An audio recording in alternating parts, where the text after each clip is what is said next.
demais! I will say this about investing. Everything you do learn is cumulative. What I learned at 20 is useful.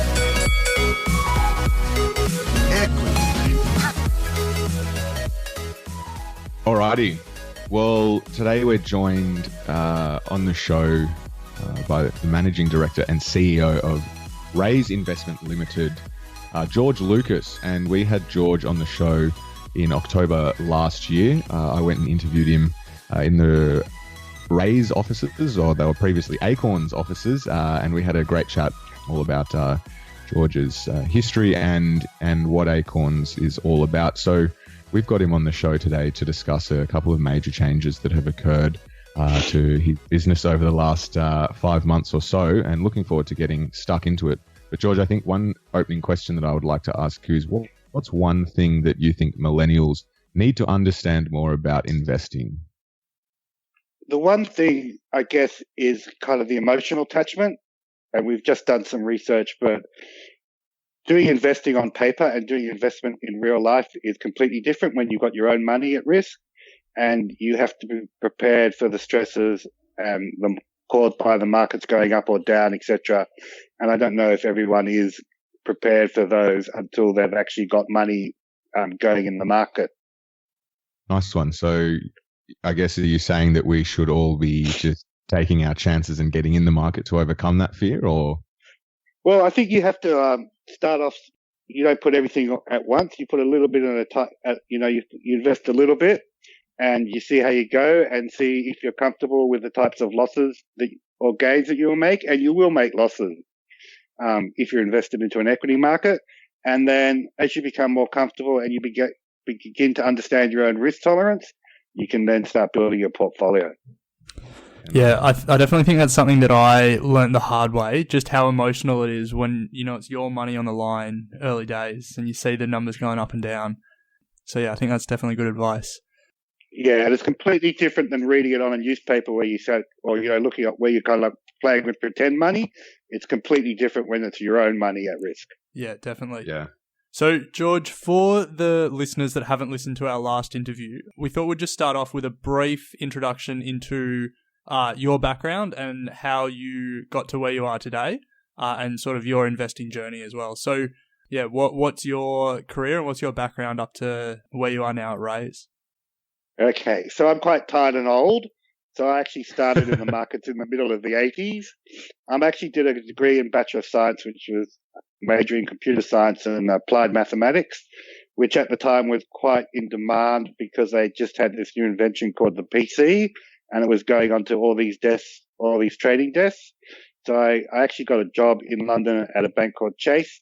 I'm running programs initially for, traders who are getting these new fangled computers called PCs on their desk that they were using, because at the same time the UK market had just begun liberalizing, and I started to learn about algorithms like pricing options, etc.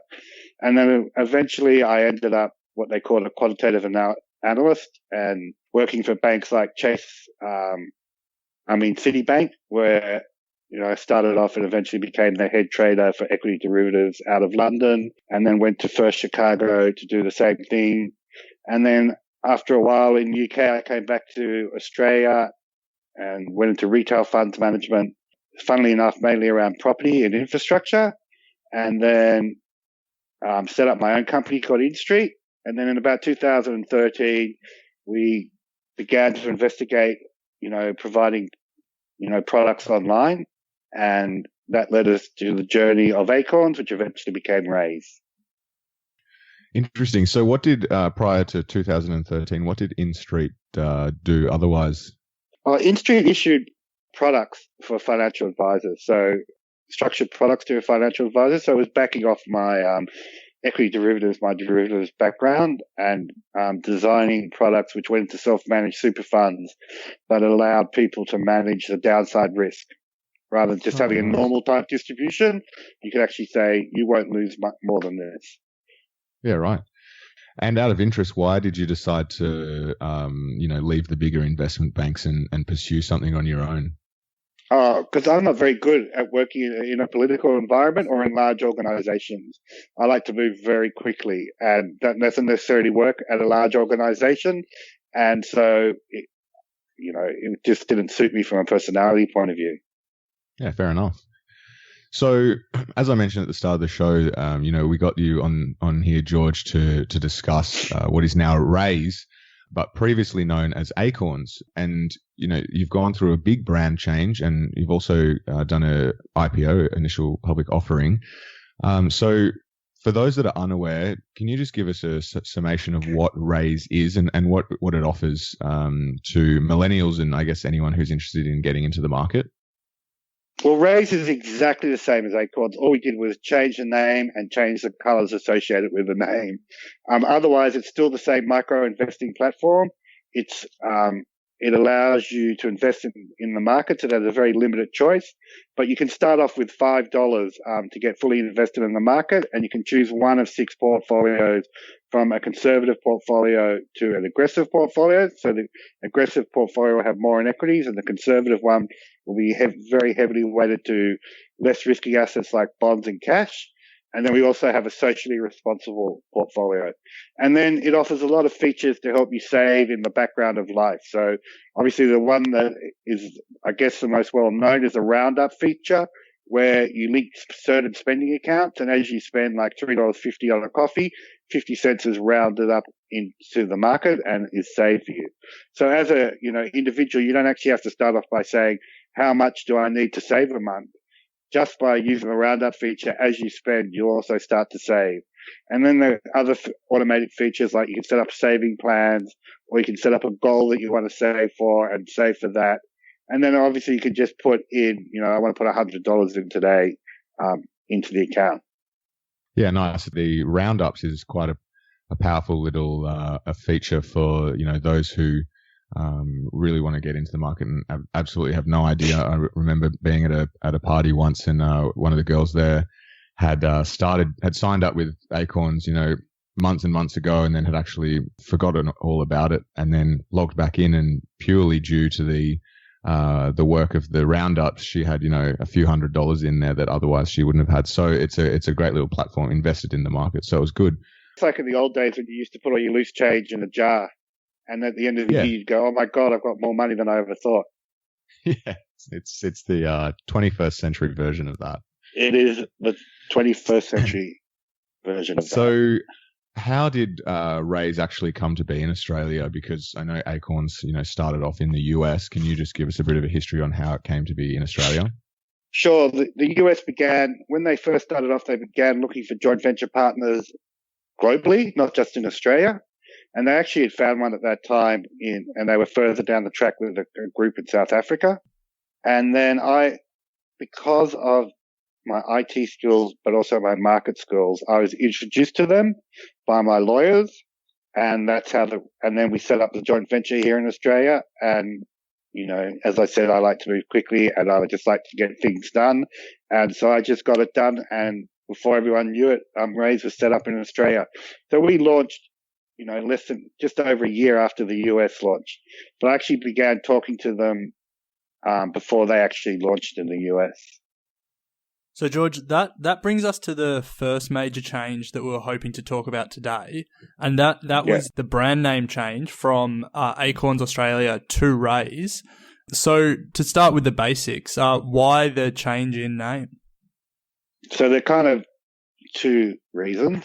One is in January this year, the US and I, we didn't part company completely, but we pretty much parted company completely. They still have quite a large holding in us, just around 8%, 9%.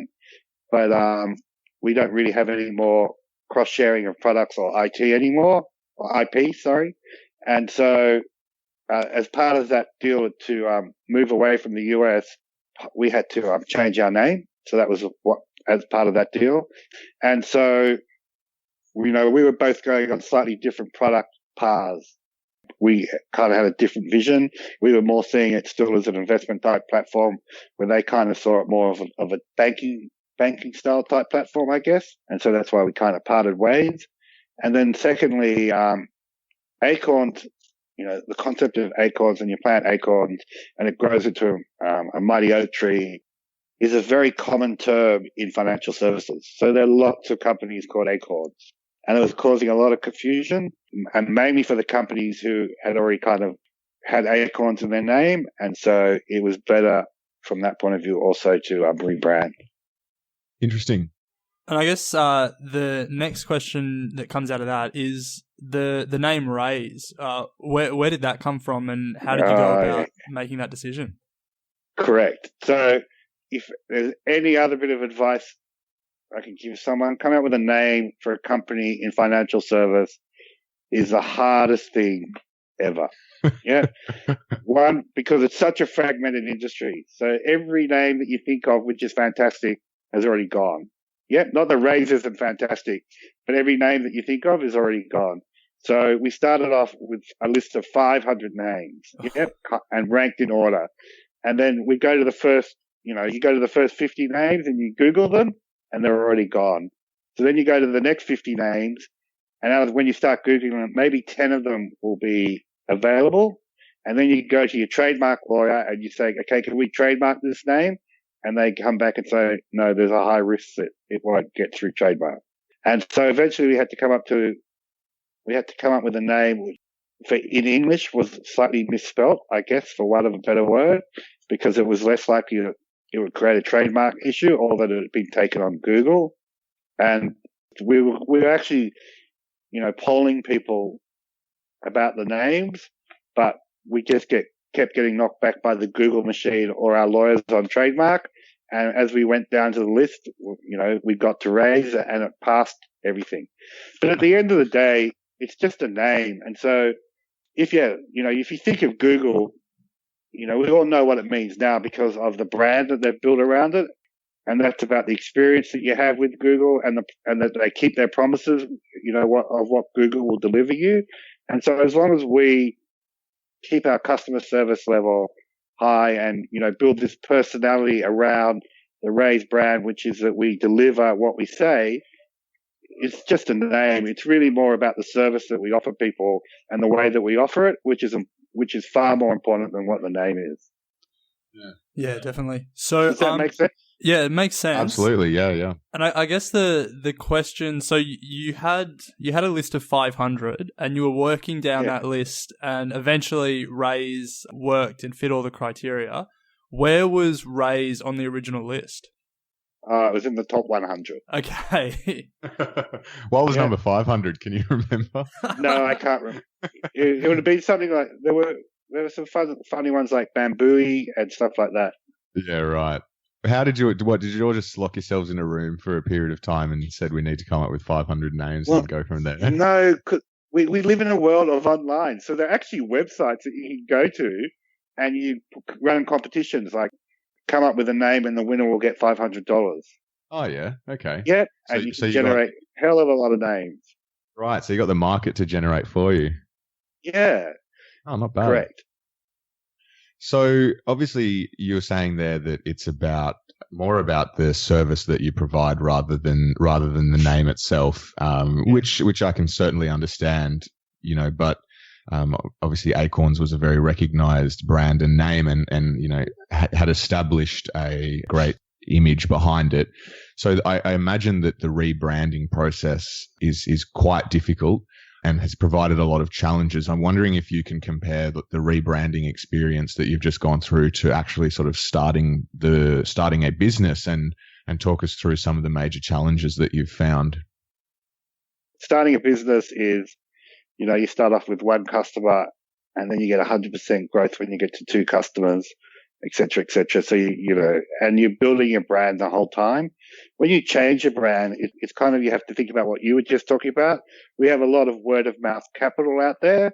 And how do we change the brand in a way that we don't, destroy that word of mouth capital too much? We knew we were going to lose a bit of it. And we know, we have to spend money to rebuild that word of mouth. Yeah. But we have to minimize losing that word of mouth. And so, that's kind of the discussion that we have. And, at the end of the day, people talk about, you have to do a lot of pop-up communication inside the app, etc. And it's like, well, no, people, when they open the app, they just want to go, oh, it's changed, but I now push this button and it does exactly the same thing as what it did before. So most of our rebranding communication was more concentrated on that kind of word of mouth that was out there and trying to make sure that people understood that Raiz was the same as Acorn. And it's a long process. You know, we only rebranded 2 and a bit months ago. It's still probably another 3 to 6 months. Yeah. And then you have to deal with people who love the Acorns name and go, I hate Raiz, so I'm leaving the app. And then you've got other people who are going, you know, we're quite happy that you've become an Australian company and we think that's really great. But the majority of people just go, oh, the app does exactly what it did yesterday and as today, and so I don't really care. And it's the same company behind it and whatever, but that's for our users. It's more about how do we, you know, as you pointed out, how do we keep that word of mouth capital out there so that people understand it's the same. And that's the type of thing that we've been concentrating on. Interesting.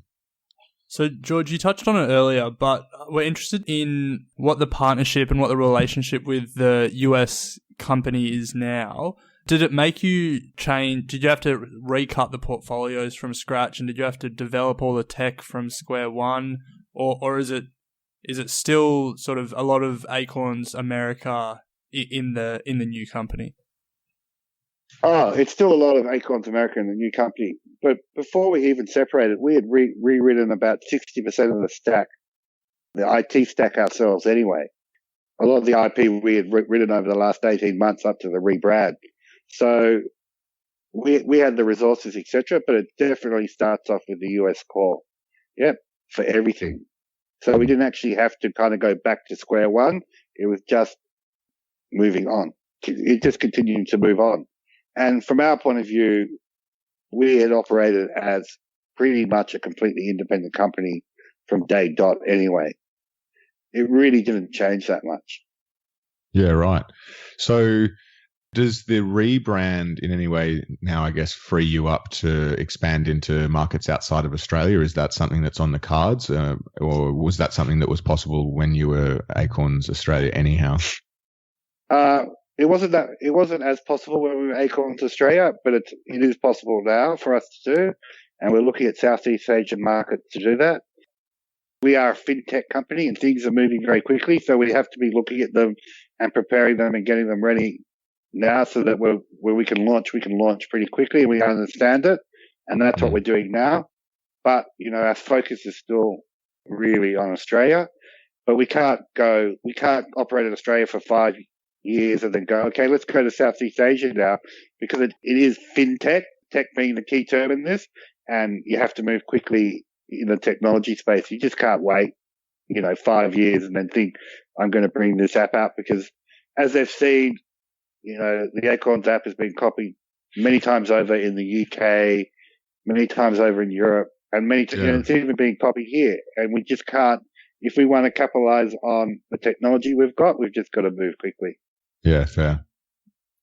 So, George, wrapping up our conversation about the first part of the change, which is the rebrand. Yeah. How has the feedback from customers and potential new customers been? Has it been positive? Have customers dropped off because they're attached to the name? It might be too early to judge whether it's been a success or not, but so far, how's it gone? Well, our customer numbers have grown, so there's definitely we're still continuing to grow. Yep. Yeah. And our funds under management have grown significantly since we did the rebrand. So the business continues to grow. So the majority of our customers, I think, just went, oh, it's the same app as it was yesterday. It's just a different name, providing the same service, same company, and has stayed with the app. We have definitely had an increase in churn compared to what we had historically, I guess is a word to say. However, a lot of that will be contributed to the rebrand. Part of that will be contributed to shaky market at the end of March anyway. And part of it will just be, people don't like change. But saying that, we continue to grow and we are continuing to accelerate our growth. Yeah. Yeah. So then that brings us to the second big change that we were looking forward to talking to you about today. And that was, Go for it. Not only did you rebrand, but then you went public. So, Yeah, God. busy time for you. Yeah, I had nothing to do for 6 months, so I thought I'd just destroy myself. So it's only recent. Was it the 21st of June that you officially were a public company? 21st of June, we're officially admitted to the board, as they say. So I guess, this is a rare opportunity for us to talk to the CEO of a public company. So maybe if you can take us back to, you just rebranded. How did you make the decision to go public? What were the factors that sort of weighed on your decision? And then what was the process leading up to the 21st of June? Okay, so it all started in October last year. Well, we knew the rebrand was coming, and so it was all combined together. Yeah. Right. So one of the things is that we needed liquidity to be able to buy the US out, was one of the decisions. Yeah. And Australian investors like an exit. They like to know that there's an exit on the cards. So one of the ways that we were able to raise the capital for purchasing the US stake of Acorns, the joint venture in Australia, was by saying that we would list by June. And so that was one of the reasons behind it. So that reason. And that's really, at the end of the day, I really had we always knew that we were eventually going to become a listed company. It was just a matter of when. So that was kind of like, it wasn't like, oh, we've never thought about this before, let's become a listed company. It was something that had always been discussed. It was just a matter of when was the best time to do it. 2, it allowed us to raise more capital on top of that so that we could meet, our regulatory requirement. So a third of the capital that we raised is to meet our regulatory requirement. Because we're a responsible entity, we have to keep 50 basis points of all the FUM under management until we hit $5 billion.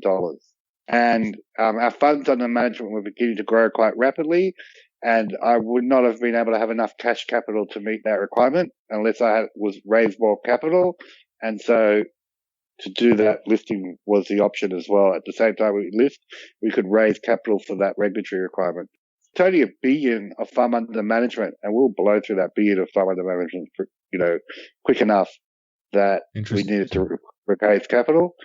And then it allowed us to raise some more capital to solidify the brand, as we talked about, because it's an ongoing process. It's not something that's completed in a 2.5 month period. Okay, and they're kind of like the main reasons, but it also helped us to fund other things like development of the IT stack. It's mainly stuff that you don't see through the app. So the Raiz system is a lot more than just the software on the app. It's a complete end-to-end platform solution that runs a registry, investor communication, etc., etc. So it actually sits on about 60 to 70 computers in the cloud at various times. Yeah, they scale up and down depending on the amount of work they have to do. It's actually quite a complicated system, and it's doing quite a lot.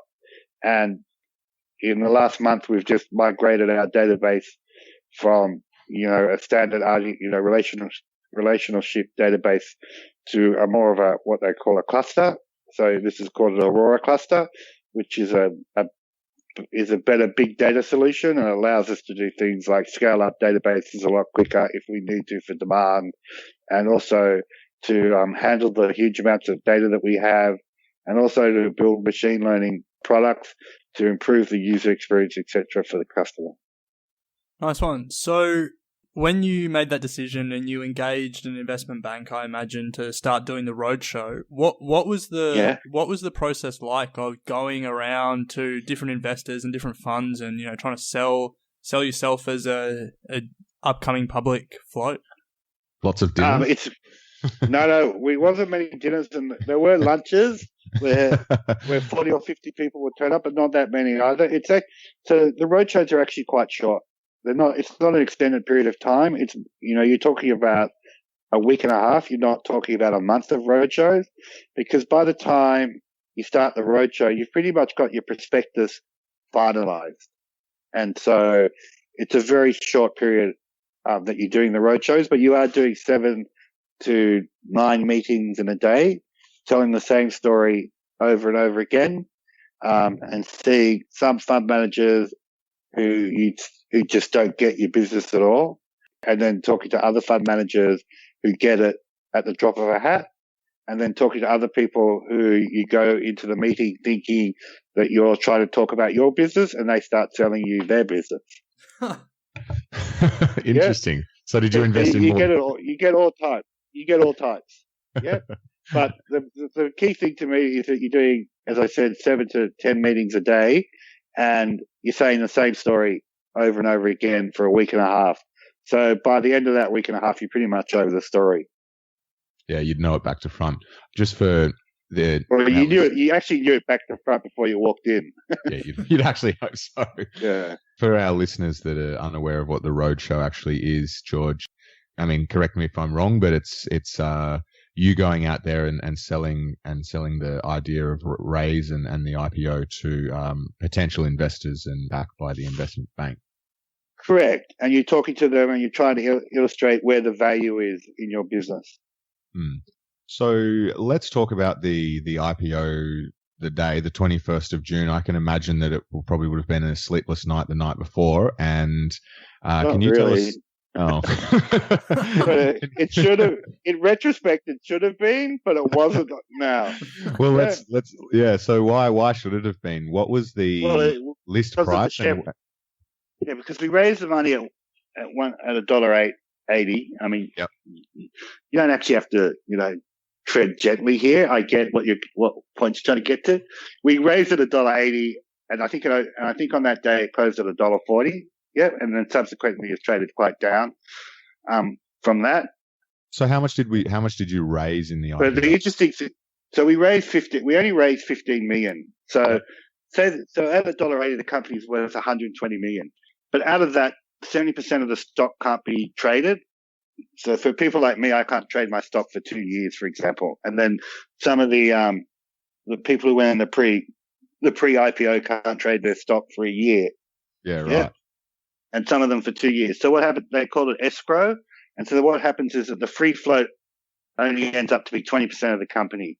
So we raised 30% of the company. So we raised 15 million, but only 24 million is in what they call free float, which can be traded. Yep, everything else is locked up, and it comes off at various time periods based on ASX listing rules. And surprisingly, we had very low volume being traded. So when a lot of stocks IPO, it's very common to get trading volumes above 10% of the market cap traded in a day. And you would have heard stories about companies that, trade 100% of their market cap on the first day in value. Yep. And we only had 5% of our market cap traded. So it was a very thinly traded opening. And obviously there was no new news. It just went down. It's really hard to understand. I can't really comment on why it did that, even though I have my own opinions, but it's just unfortunate it did. I mean, nothing has changed in the business. Nothing changed from the presentation that we had done less than, just over a month before that. Nothing had changed from the information that we released in the prospectus. It's just that the market's attitude had changed. And why it changed, I don't know. We were reading that you had quite strong support for the IPO from Asian markets and from Hong Kong. I guess the first question is, was what we were reading correct? And then the second question is, do you know why there was such a strong attraction from these Asian markets? The answers are yes and yes. So, but just so that we're clear, there wasn't really, when we have a look at the breakdown, most of it went into high net worth individuals and to raise customers. The institutions didn't have a large size of amount of money that was allocated to them in the IPO process. But out of that money that was allowed for institutions, which was allocated to institutions, quite a large percentage went overseas. There are a couple of reasons. So we don't really have many. So Australia's not very good with growth. We don't really have many growth companies or growth stories here in Australia. We're much more conservative. We look at PEs and earnings, and we all sit here and go, oh, why did Amazon double in the last 12 months in valuation when they haven't made a profit? Yeah, because Australian investors aren't that great at understanding growth. And at the same time, we don't really have that many great growth managers here, growth CEOs. But in Asia and offshore, like in countries like Asia and offshore in the US, etc., they understand growth a lot better. And, one of the reasons obviously is that Australia is quite a small market from a population point of view, with only 23, 24 million people, while Indonesia is 290 million, the US is 300 million, Europe, you have access to over 350 million. So the concept of growth, is like, well, you might only get to 1% of the population, or, if you get to 10% of the population, it's 2.4 million here, but it's 30 million people in the US. But the other big difference between Australia and a lot of other countries is that when it comes to fund management, suddenly Australia goes from being a small country to the fourth largest country in the world of funds under management in the pension system. And you're suddenly playing in a global field. And that's the field that, that's the area that this technology is aimed for. And that's why we have to concentrate so much on the Australian market, and all the stuff coming out of the Royal Commission and the Productivity Commission, etc., around the way the incumbent financial institutions are treating their clients gives us a great opportunity to grow our business in that area. Yeah, it's really interesting. So I just want to pick up on one thing you said there. So you said you raised money from high net worth individuals, institutions, but also from Raiz customers? Yes. Which I imagine isn't the norm for a lot of these IPOs, with the companies raising money from their customers? No. What was the process there? And do you think it was something that, if another public company CEO came to you to ask how that experience was, would it be something that you'd recommend? We're in a very unique position compared to other companies where our customers are financial services customers. Yeah. And we have a very large customer database. So I know that a lot of companies will do that, will offer their customers a way to get in, and they might not get the same type of demand that we get. Yeah, we were over 4 times subscribed on the amount of money that we had allocated to our customers. Even our investment bankers were surprised how engaged our customers were in the IPO process. That's really interesting. So speaking of customers, obviously Raiz is excellent for people who are new to investing with, the automatic roundups and predefined portfolios based on their sort of level of risk that they're comfortable with. But we're interested to know sort of what's the retention strategy going forward? As people start to understand markets better, is there the likelihood that they might move on from Raiz? And, do you foresee maybe perhaps offering direct access to stocks and ETFs in the future? So the first thing is that Raiz is not necessarily either or product. It's not saying that, if you have Raiz, you can't have a broking account or you can't buy a mutual fund. And as you pointed out at the beginning of of this podcast, you had a friend who forgot that she had her roundups turned on and suddenly she had $200 in her Raiz account. So it's a way of saving. We're not going out there saying, this is the only product in the investment space, and so get rid of your broking account. Yeah, it's another product that you should have, as well as all the other ways that you're doing, because the way it works is that, as your friend noticed, she didn't notice. She forgot that she had about it, because it's always just taking out small amounts on a regular basis until you don't affect your lifestyle. So that's the answer to the first part of your question. The answer to the second part of your question is definitely, and I guess that's another reason why we changed the name from Acorns to Raiz, is because as our customers grow, we want to grow with our customers. So that as they become more experienced in markets, etc., we'll be able to introduce other financial services products. So recently we've introduced a super product, which is also combined into the app. We've also been thinking about online broking products, etc. And the beauty about it is that we have such a large database that our customers really tell us where they want to go. Like they told us that they wanted a superannuation product. And if they start telling us that they want more control over how to build their portfolios or to be able to individual stocks, then we'll be able to deliver that to them. And so that as they grow, we'll grow and we'll become a much more mature financial services company. That's interesting. It's good to see, good to know, and I'm excited to see these changes. Last time we spoke, you obviously mentioned that savings account sort of aspect, and that's one way that a lot of the users were using it. Withdrawing after they hit sort of a goal that they were saving towards to go on their cruise or whatever it may be. And I definitely agree that it's a great supplementary product for investing, not necessarily the be all and end all and the only one. So I'm interested, in the last 5 months or so, have you seen a change in the way that people are using Raiz as more and more people come to use it and understand it? Is it less of a savings account and more of a long-term thing, or have you noticed any major changes? Well, we know that the account balances are growing, and we know that more and more people do have larger sums of money in there. So we have seen that. But the majority of people are still using it as a savings tool or to learn about markets. Yep. And not just to learn about markets, but also to learn about saving. As we know, and as we talked about right at the beginning, your financial situation can create a lot of stress in your life. So the Raiz app gives you a way of doing something proactively and empowering you to actually do something to improve your financial situation.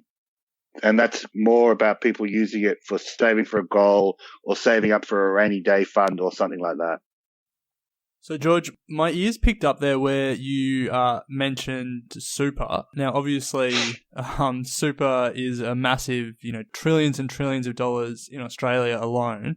So there's a massive opportunity there.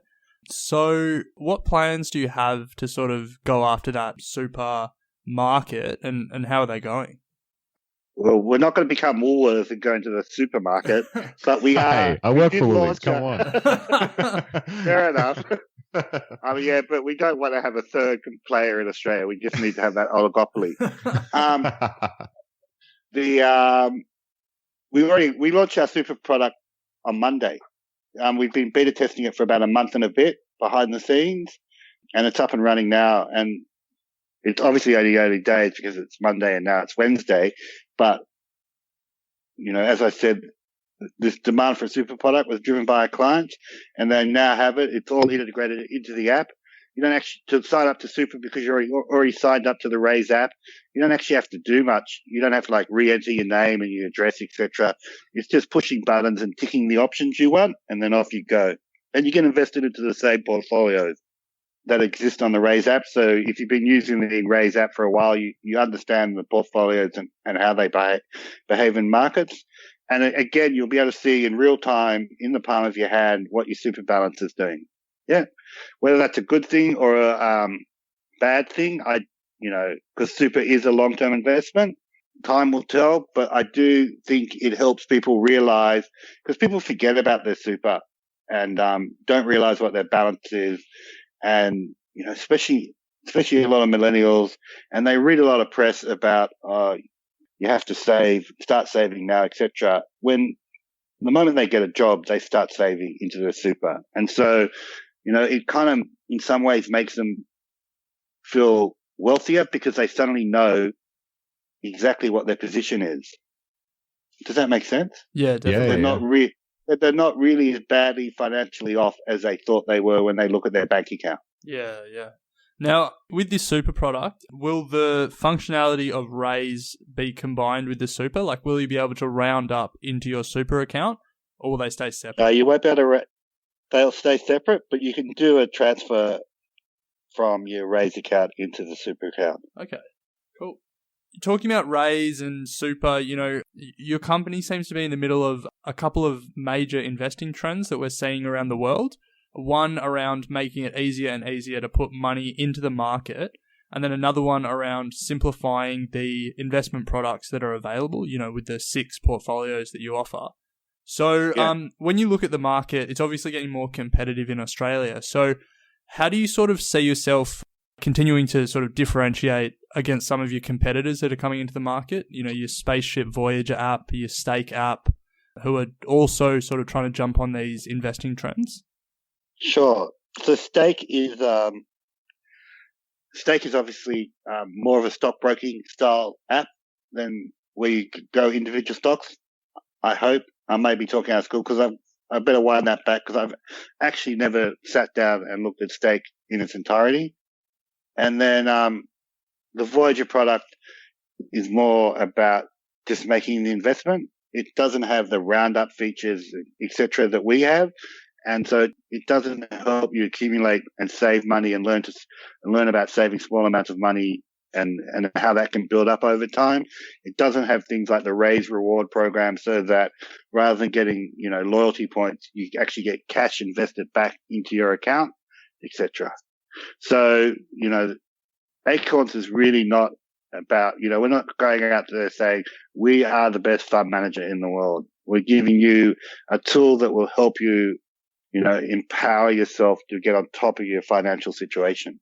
Let's talk about Raiz Rewards there. It's something that I notice has grown quite significantly since we last spoke. I get a number of updates through the app, letting me know what companies and stuff I can participate in. Do you want to just give us a brief rundown on what Raiz Rewards is and what it offers?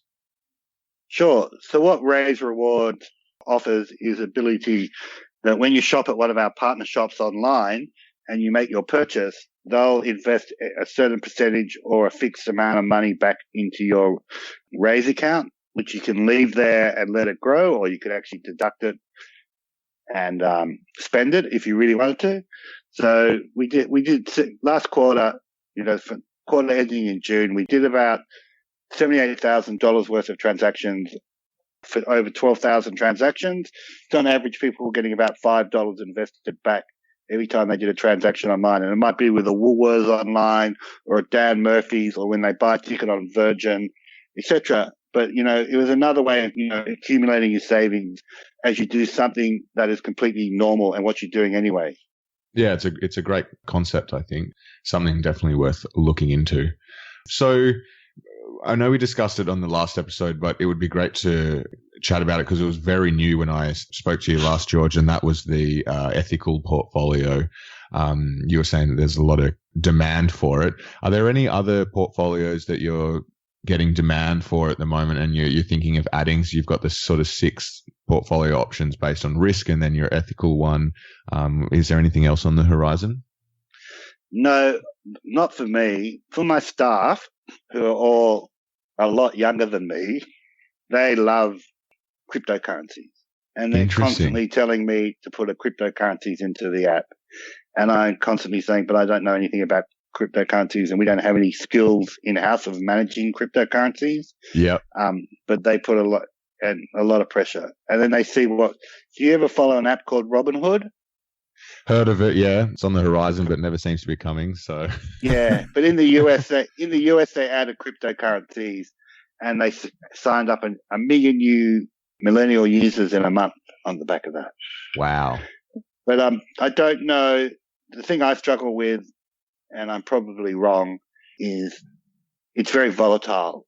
Cryptocurrencies, obviously, and it hasn't kind of calmed down yet. And does that really fit the style of, investing on a regular basis, small amounts of money, etc.?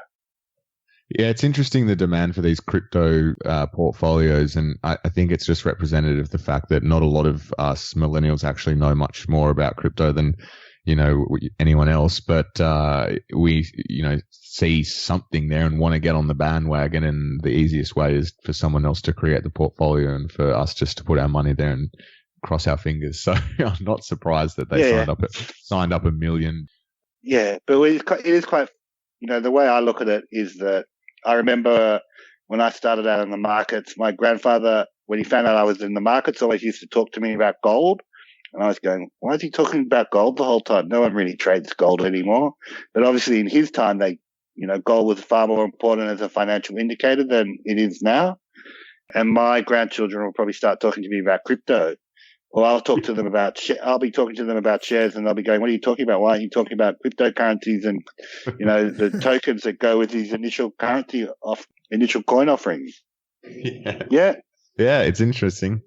Yeah. I'm excited to see what happens with it all. Yeah. It'll be very interesting to see how it all pans out.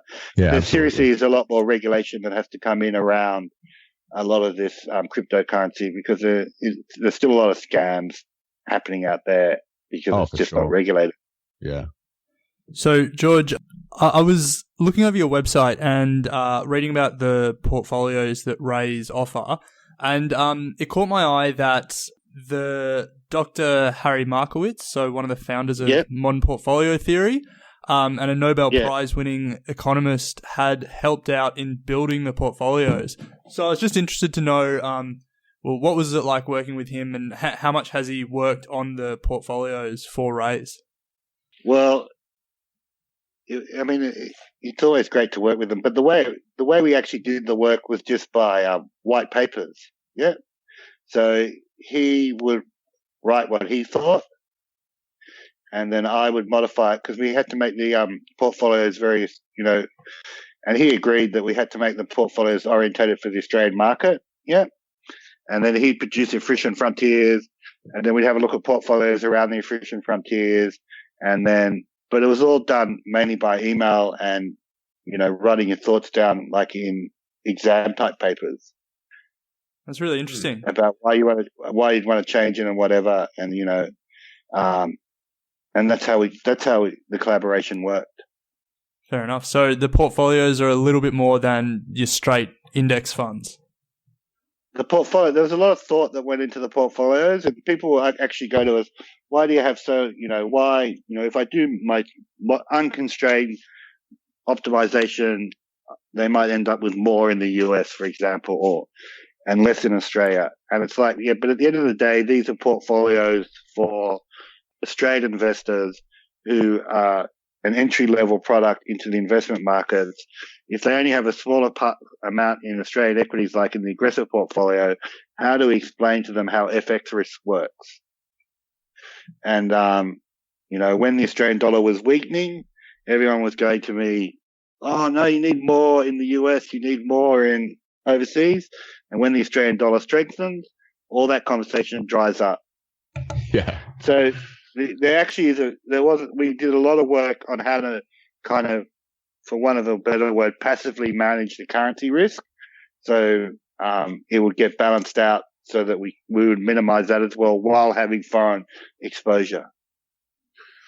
Fascinating stuff. I think that's a really good point to wrap it up on, George. So I just want to say thanks for having us on the show. It's been an interesting period for us to observe the brand change over the last couple of months. We've had a number of listeners writing into us and asking, if we knew anything about it and why the name change, what's it all about, has anything changed with the company? So obviously we thought it was a great opportunity for us to get you on, and I'm sure a lot of our listeners will now be able to sleep easy knowing that Raiz is the same product and the same sort of exactly the same product, same service, but just stronger. We've just got more cash. That's always good. Yeah. Yeah.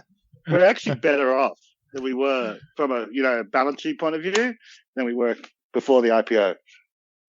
Well, there you go. So the key there is the IPO, I guess, and it was a really interesting conversation. As Alec mentioned, it's very rare that we get an opportunity to talk to a CEO of a public company, let alone get to talk to them so soon after an IPO, and it's a process that is quite fascinating to us. So thanks for sharing all that. And as I said, I know a lot of our listeners would have got a lot out of what you had to say. So yeah, thanks for joining us. No, thank you very much for having me. Equity Mates and the people appearing in this program may have positions in the companies mentioned. This is general advice only. Please speak to a financial professional to understand how it may pertain to your individual situation.